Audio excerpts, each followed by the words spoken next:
বর্ষা আসার আগেই বিছনাকান্দি পর্যটন পয়েন্টে যাওয়ার প্রধান সড়কে হাঁটু পানি বিপাকে পর্যটকরা। বিস্তারিত জুবায়ের আহমেদের তথ্য ও ভিডিও চিত্রে। বর্ষা মৌসুম এখনও পুরোপুরি শুরু না হলেও এর আগেই সিলেটের গোয়াইনঘাট উপজেলার ১৩ নং বিছনাকান্দি ইউনিয়নের প্রধান সড়কের বেহাল দশা জনদুর্ভোগের কারণ হয়ে দাঁড়িয়েছে। বিছনাকান্দি পর্যটন কেন্দ্রে যাওয়ার একমাত্র এই গুরুত্বপূর্ণ সড়কের বিভিন্ন অংশে হাঁটু সমান পানি জমে থাকায় স্থানীয় বাসিন্দা, শিক্ষার্থী এবং দূর-দূরান্ত থেকে আসা পর্যটকদের চরম দুর্ভোগ পোহাতে হচ্ছে।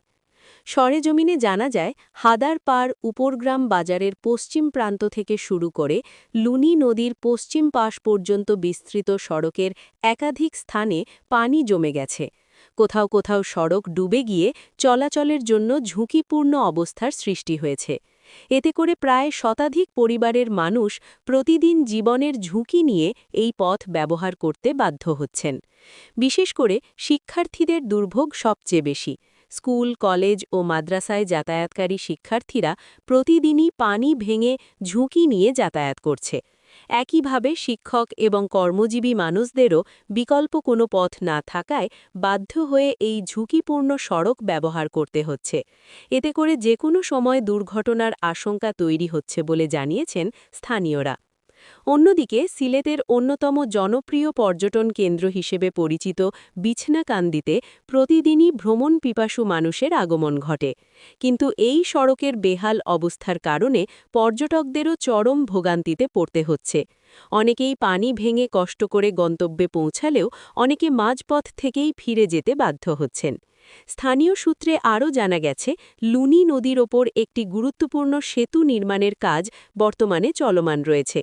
পাশাপাশি সেতুর পশ্চিম পাশের সড়ক উন্নয়ন কাজও ধীরে ধীরে এগিয়ে চলছে।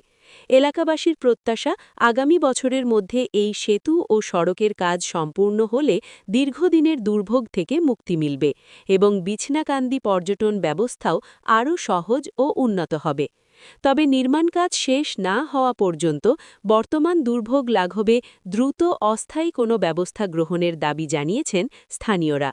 বিশেষ করে হাদারপাড় উপরগ্রাম বাজারের পশ্চিম পাশ থেকে নির্মাণাধীন সেতু পর্যন্ত অংশে চলাচলের জন্য বিকল্প বা নিরাপদ ব্যবস্থা নেওয়ার জন্য স্থানীয় চেয়ারম্যান, মেম্বারসহ সংশ্লিষ্ট কর্তৃপক্ষের দৃষ্টি আকর্ষণ করা হয়েছে। এলাকাবাসীর মতে, দ্রুত কার্যকর পদক্ষেপ না নিলে পরিস্থিতি আরও ভয়াবহ আকার ধারণ করতে পারে।